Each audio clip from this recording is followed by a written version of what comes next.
everybody. My name is Marley Bird, and this is the Tournament of Stitches 2020.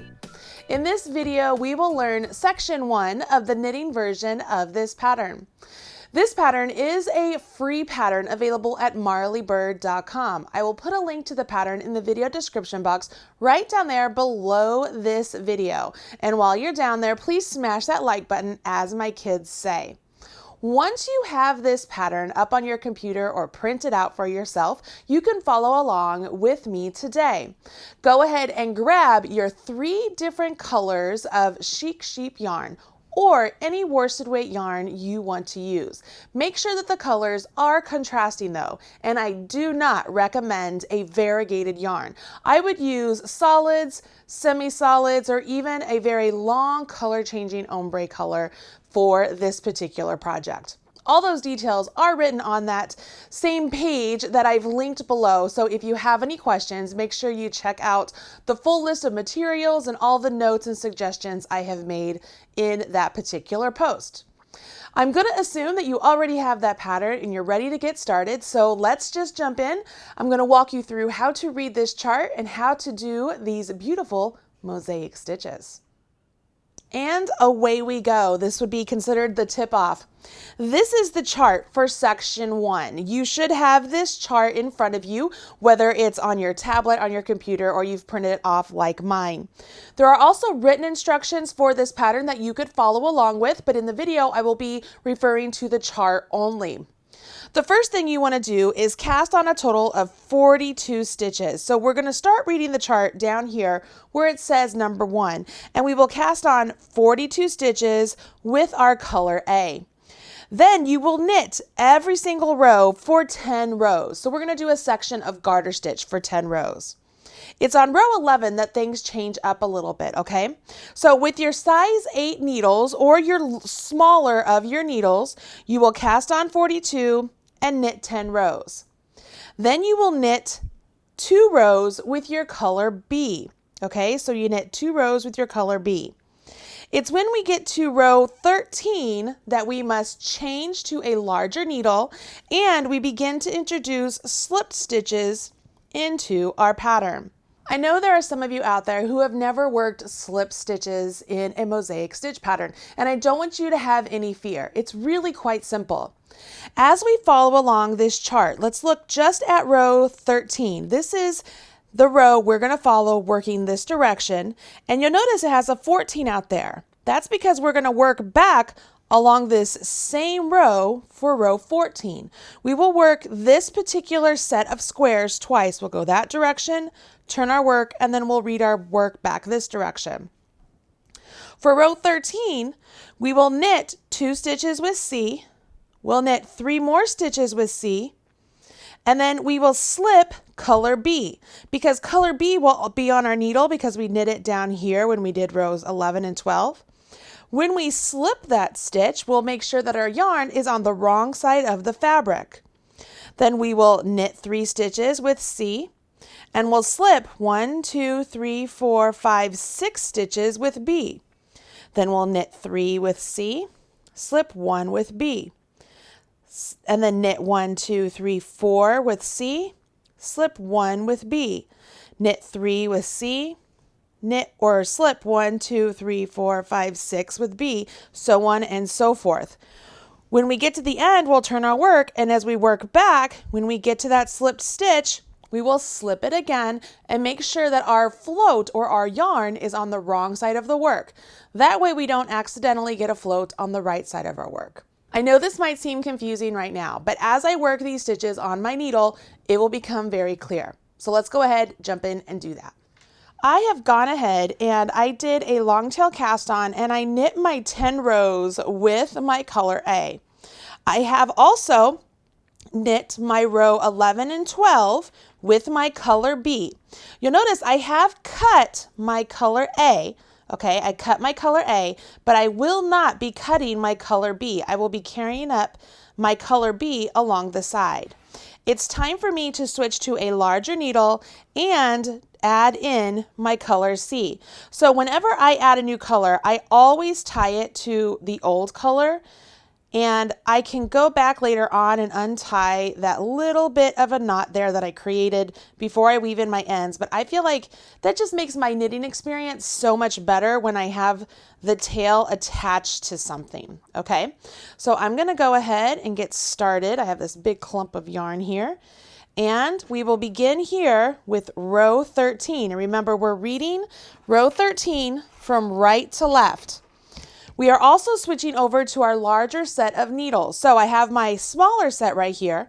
I will just grab my larger set and I will begin to knit onto my larger set. So I will start off by knitting 5.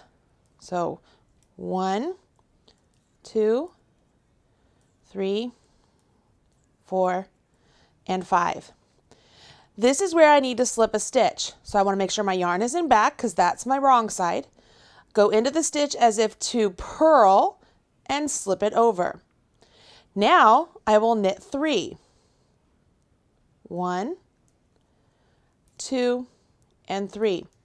There's a little thing here I want to point out. When we slip this stitch and we have that float, it's very easy to let these stitches get really cinched in on each other. If you've ever done fair isle or stranded knitting, the same thing can happen when you are working those stitches and have a float behind your work.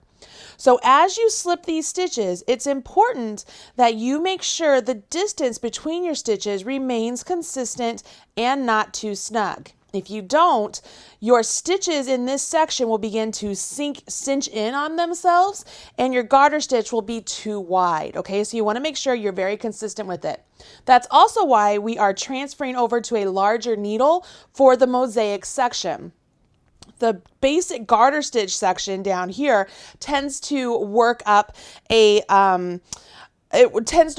the same size as the mosaic section with the smaller set of needles. So that's why we'll use the smaller set of needles whenever we're using this garter stitch section and the larger set when we're working the mosaic section. Okay, so there's knit 3 and now I'm supposed to slip 6. So slip 1, 2, 3, 4, 5, 6. This is a long float going behind these, but it will be okay. I don't have to worry too much about it. It's going to be just fine. And then as I knit that next stitch, I just want to make sure that that float isn't pulling in too much. Okay, so that was 1, 2, and 3. Slip 1, knit 4. So 1, 2, 3, and 4. Again, I always make sure my stitches are just spaced out so they aren't too snug. Now I slip 1, knit 3, so 1, 2, 3. Make sure those are not too tight. And I'm back to a slip 6, so 1, 2, 3, 4, 5, and 6. I'm going to just space those out before I come over here and I knit my 3. So 1, 2, 3, slip 1, and now I knit the last 5.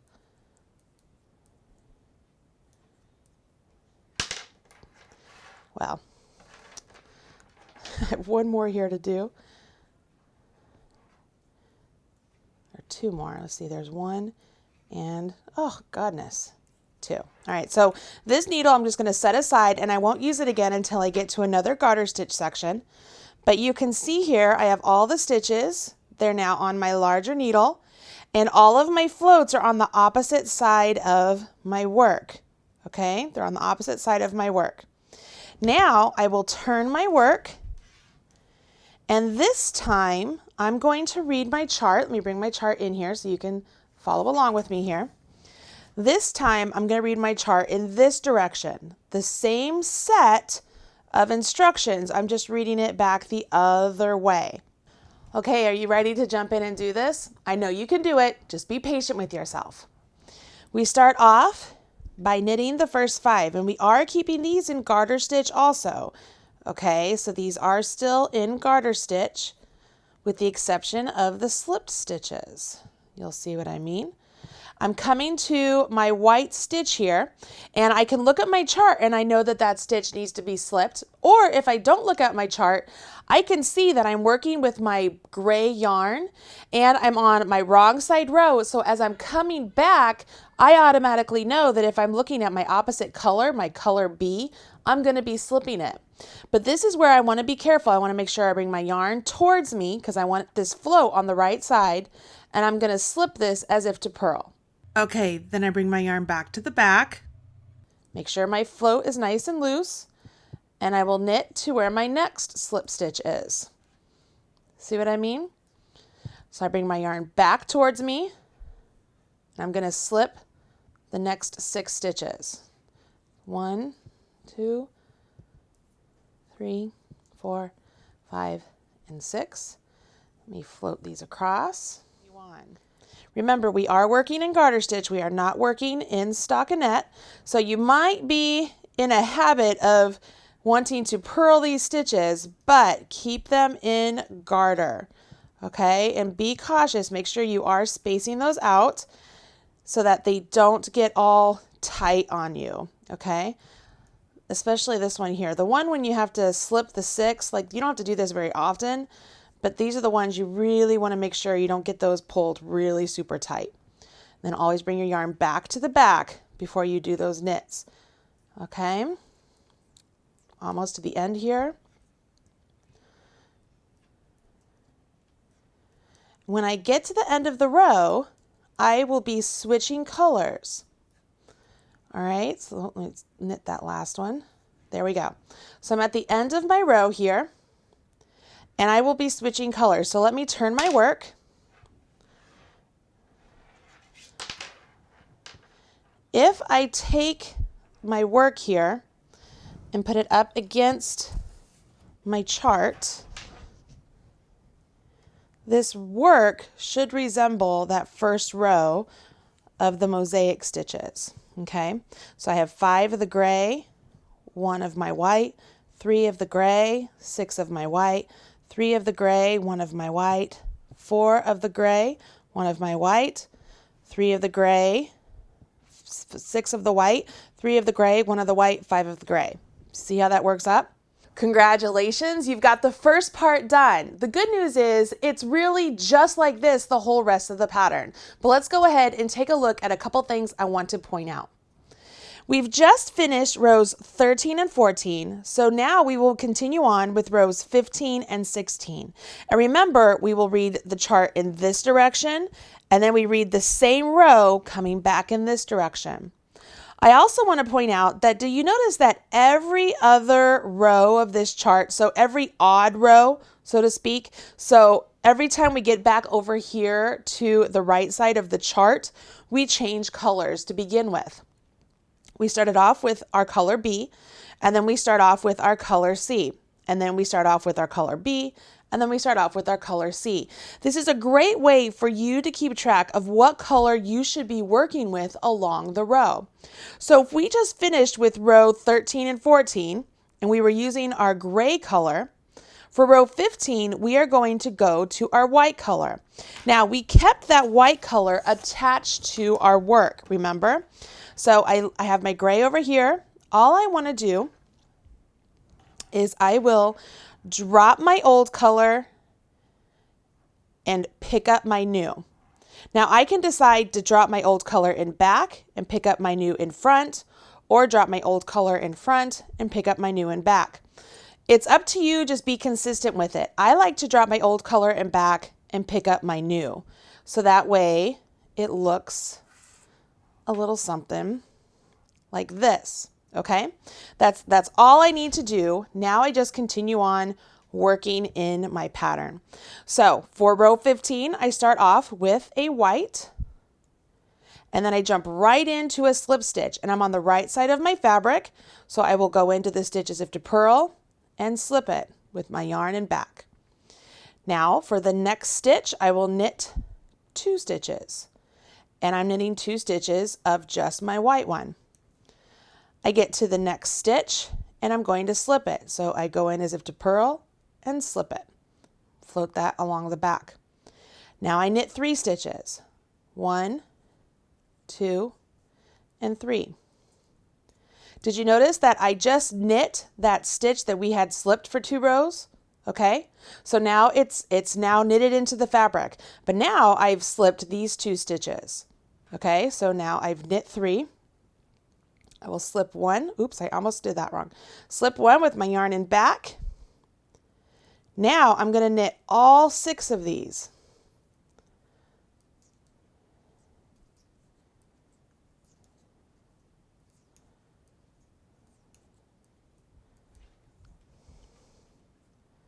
Slip 1, knit 3,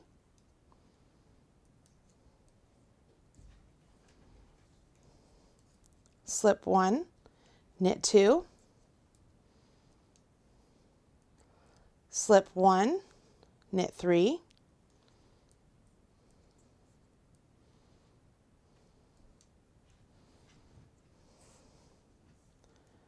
slip 1, knit 6,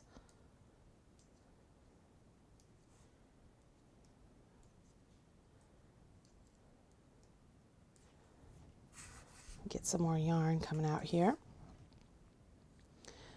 All right, slip 1, knit 3,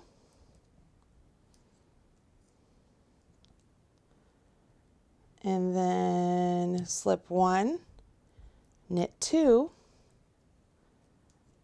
slip 1, knit 1.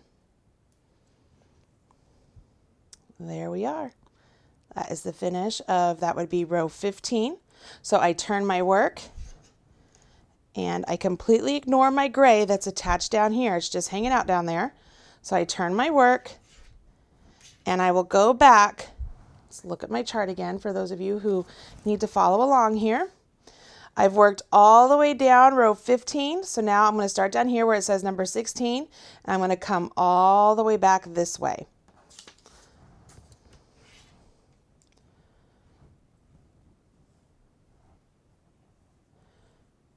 I'm going to keep this in garter stitch. So the first one I knit. Now I have to slip this stitch, but remember I have to move my yarn to the front, slip it, move my yarn to the back, and then knit 2, bring my yarn to the front, slip it, bring my yarn back to the back, and knit 1, and 2, and 3.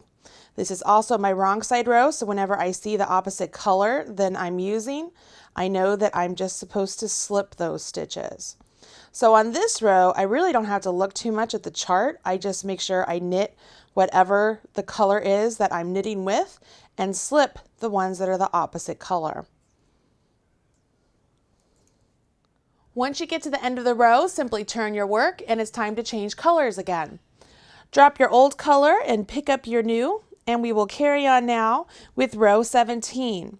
Row 17 has us start off with 2 of our color C. So there's 2, and now we're going to slip 2 stitches. So I slip 2, I will knit 3, slip 1, knit 3,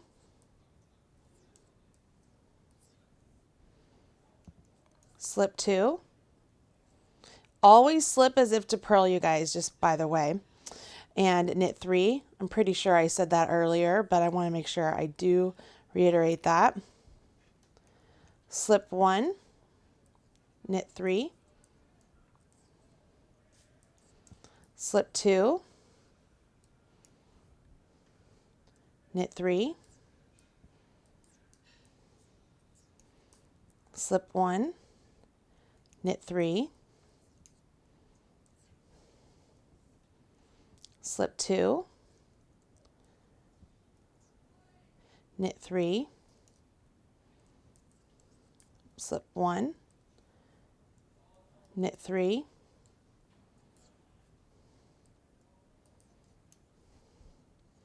slip 2, and then knit 2. Looking pretty good, right? Starting to see a little something happen. As this gets going, you'll be able to see more and more, and it looks really great. Okay, so here we go. We're going to jump to row 18. So we turn our work, and I know that you know how to read the chart the opposite direction, but as I've shown you already, We really don't need the chart when we are on the wrong side because we just have to pay attention to what color our stitches are, right? So I know all of my gray ones, I'm just going to knit. All of my white ones, I'm going to slip. And so on and so forth. I just need to make sure that when I slip these, I do hold my yarn to the wrong side. And there we have it. See, I didn't even have to look at the chart. I just paid attention to what color my stitches were. As I turn this back around, we know that it's time to change colors again because we went down and back with one color. We'll do that now with the next color. But we can start to see that this is really beginning to take shape. I think by now you can see how these stitches are worked up. It's just a matter of following along with the chart. So let me give you a couple tips about reading the chart and keeping track of where you are as you work along. Anytime you're reading any sort of chart, whether it's a Mosaic chart or a Fair Owl chart, your best friend can be Post-it notes. That's right, Post-it notes. I use these all the time when I'm reading charts. I will take a Post-it note and I put it on the chart, blocking off the stitches I am going to be working into, not the stitches I've already worked into. The reason is, it is better to be able to see the stitches you've worked into versus the stitches you haven't, because you can read where you are in a pattern by looking at the stitches you've created, not by the ones that don't exist yet. So as you're working a pattern like this, I just took 3 Post-it notes, and you can see here I just blocked off everything above row 17 and row 18.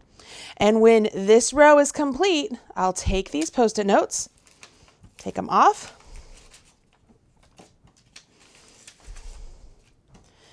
and I will just move them up. So I can come up here to row 19 and block it off.